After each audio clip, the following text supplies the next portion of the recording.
Yan, nandito na kami sa market. Yan, kanya-kanyang pinto.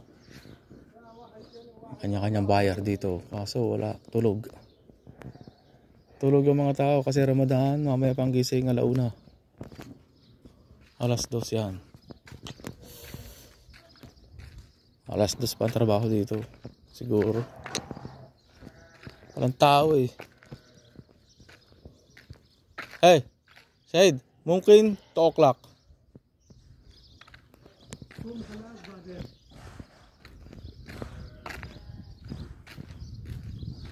Yung, mga kambing.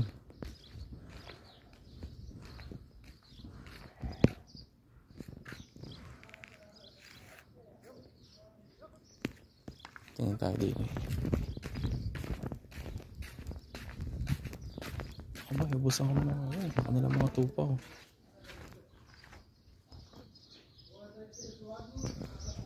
Hindi tayo sa kabila. Yan.